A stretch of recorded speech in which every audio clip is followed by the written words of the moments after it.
સમાચાર સામે આવી રહ્યા છે બનાસકાંઠાથી। કાંકરેજ અને ઓગળ ફેર પ્રાઇસ શોપ એસોસિએશન દ્વારા મામલતદારને આવેદનપત્ર આપી આંદોલનની ચીમકી ઉચ્ચારી। 1 નવેમ્બરથી દુકાનોમાં વિતરણ બંધ રાખવાની ચીમકી ઉચ્ચારી। કમિશન વધારો, ઈ પ્રોફાઇલમાં સહાયકનો ઉમેરો કરો, સિંગલ ફિંગરપ્રિન્ટ દ્વારા બિલ બને તેવી અનેક માંગોને લઈને ચીમકી ઉચ્ચારી। તકેદારી સમિતિના સભ્યોના 80% બાયોમેટ્રિક વેરિફિકેશનનો પરિપત્ર રદ કરો, સમયસર કમિશનની ચૂકવણી, ટેકનિકલ તથા વહીવટી પ્રશ્નોના નિરાકરણ જેવી મુખ્ય માંગણીઓનો સમાવેશ થાય છે। માંગ નહીં સ્વીકારાય તો સરકાર સામે મોરચો માંડવાની તૈયારી। રાજ્યના 17,000 દુકાનદારો 1 નવેમ્બરથી વિતરણ વ્યવસ્થાથી અળગા રહેશે। ગ્રાહકો અનાજથી વંચિત રહેવાનો પ્રશ્ન ઊભો થાય એ સંપૂર્ણ જવાબદારી સરકારની રહેશે। કાંકરેજ ઇન્દ્રસિંહ વાઘેલા। શોપ એસોસિએશન ના સભ્યોએ રૂબરૂમાં આવીને એમની જુદી જુદી માંગણીઓ માટે આવેદનપત્ર આપવામાં આવેલું છે। 1 તારીખથી 1 નવેમ્બરથી એ લોકો તમામ વેચાણના કામકાજથી અળગા રહેવા માટેનું એમની જે આપવામાં આવે છે મહેનતાણું, એ મહેનતાણું વધારવામાં આવે। બધા જે એસએમસી કમિટી બનાવવામાં આવેલી છે એ કમિટીના સભ્યોની હાજરીમાં જે માલ ઉતારવો દુકાને એ માટેની એમની મુખ્યત્વે રજૂઆતો છે। એવી જુદી જુદી રજૂઆતોને લઈને આવેદનપત્ર એમને આપ્યું છે।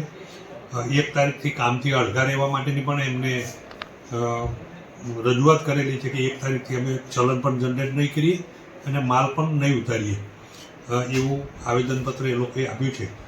એ આવેદનપત્ર સરકારશ્રી સુધી પહોંચાડીને હવે ફર્ધર જે આગળની કાર્યવાહી કરવાની થશે એ કાર્યવાહી હવે ચાલુ કરવામાં આવશે।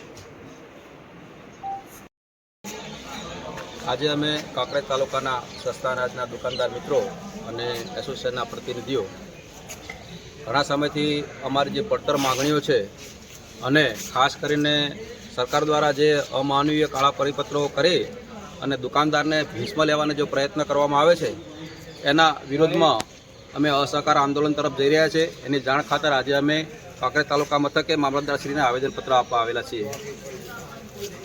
અમારી ઘણા સમયની જે પડતર માગણીઓ છે અમે વારંવાર સરકારશ્રી સામે લેખિત અને મૌખિક રીતે રજૂઆતો પણ કરેલી છે, આંદોલનો પણ ભવિષ્યમાં કરેલા છે, પરંતુ આ ખાડાકાંડ કરી અને સરકારે પોતાના નિર્ણયમાં નથી કોઈ ફેરફાર કરેલો કે નથી દુકાનદારને પૂરતું વળતર મળવા આપ્યું।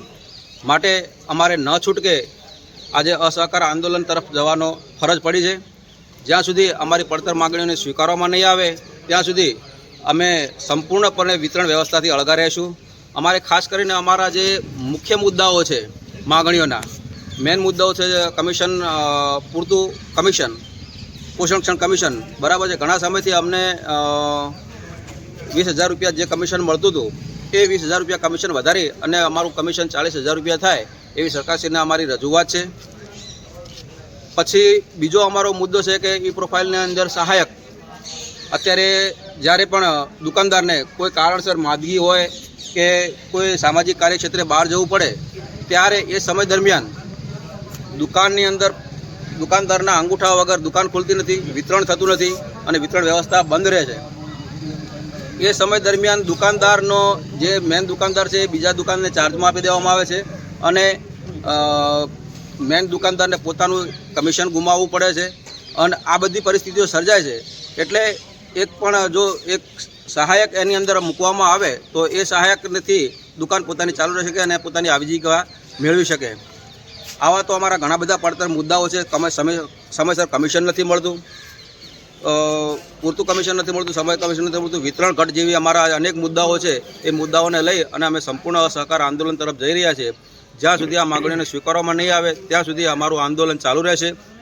સંપૂર્ણ તાળાબંધી એ જ અમારું અસહકાર આંદોલન છે અને આ આંદોલન દરમિયાન જે કંઈ પરિસ્થિતિ સર્જાશે, જે કંઈ ઘાટ સર્જાશે એની તમામ જવાબદારી સરકારશ્રીની રહેશે। ધન્યવાદ।